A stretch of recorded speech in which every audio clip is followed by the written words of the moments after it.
Hi guys, panibagong araw, panibagong vlog na naman. So, kunin natin yung parcel ko. And then, andito na ako, malapit na ako kasi nga, hindi ko na na-vlog.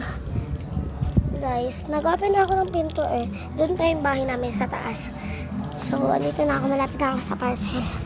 Hi. Kasama ko pala itong machung-chung na to. Yan. So guys, ang tagal ko hindi nag-vlog. Kaya ito, vlog na ako. Guys, dito na ako sa Shopee guys. Malapit na ako. So, malapit na kami eh.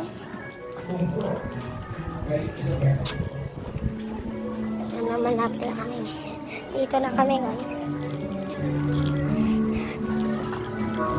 So, dito na kami. Magkano po? Magkano? Okay po.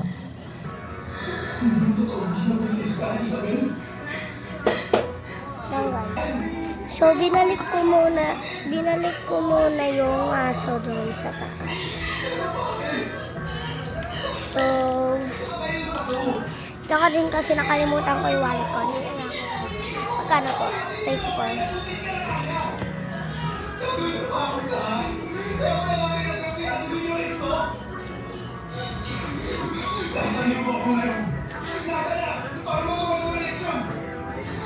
Sana ka ba siya? Umalis na ako tapos sinunod ka na yung hangin na yun. Kaya guys.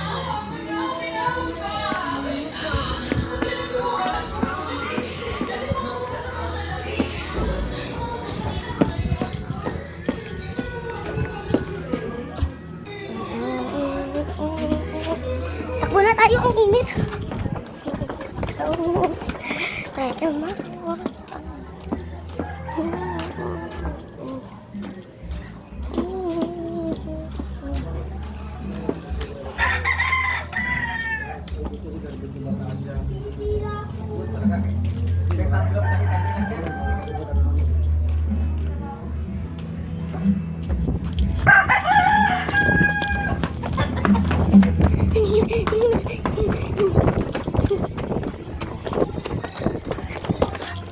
Init guys.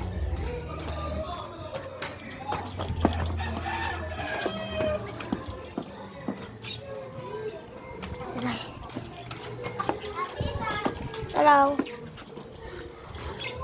Ayan na, nakuha ko na yun.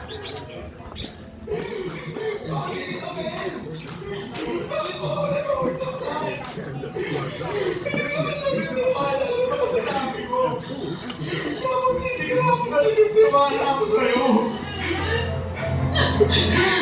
Isabel, siyam na taon. Malam! Tagal na natin. Kasi nalaman mo lang, pero nagawa mo pa rin sayangin yung siyam na taon na yun. Ang sakit na ginawa mo, Isabel. Sobrang sakit.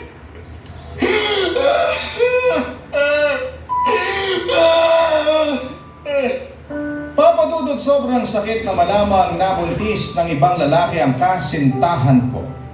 At ang naturang lalaki So guys, ay itinuring ko palamang matalik na kaibigan at kababata. Kaya naman para makalimot ay nilunod ko ang sarili ko sa pag-inom ng alak. Gusto kong sirain ang aking sarili upang matapos na lamang ang sakit na pinagdaraanan ko. Paulit-ulit kong sinumbatan si Isabel, kwestiyon ang naging akto at desisyon niya. Hinanap ang tiwalang binala niya noong umalis ako at sinisi ang aking sarili. Dahil kung hindi siguro ako lumayo para magtrabaho sa Maynila, ay hindi niya magagawa ang bagay na yon. Akala ko'y wala nang sasama at sasahol sa ginawa sa akin ni Isabel. Ngunit meron pa pala. Papadudot. Init guys. Try lang natin yung box.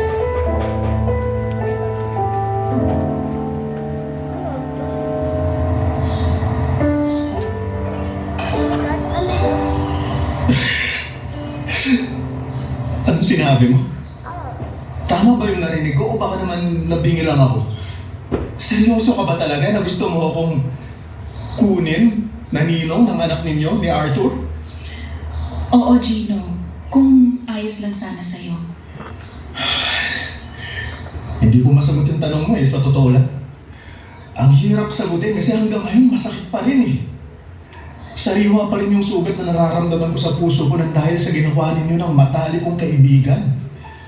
Alam ko, at habang buhay kong dadalhin ang kasalanan namin yun sa'yo, pero naisip namin ni Arthur na gusto namin makilala ka ng anak namin dahil napakabuti mong tao.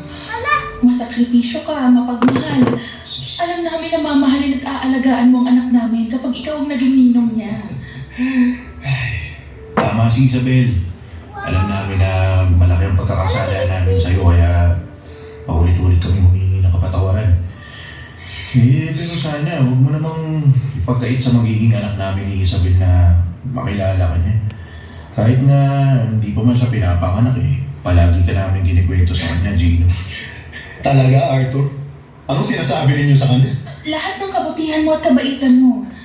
Hindi lang sa pamilya mo, kundi maging sa mga kaibigan mo na rin. At higit sa lahat, sa akin. Alam nyo, hindi pa naman maiintindihan ng baby ninyo lahat yan Kaya nga pinapangako namin na ipapaintindi namin sa kanya habang lumalaki siya. Sobrang laki ng kasalanan namin sa'yo ni Isabel, Gino. Nagpadala kami sa tukso. Naging mahina kami pareho kaya nasaktan ka namin ang gusto. At ang kasalanan na yun, dadali na namin yun habang buhay.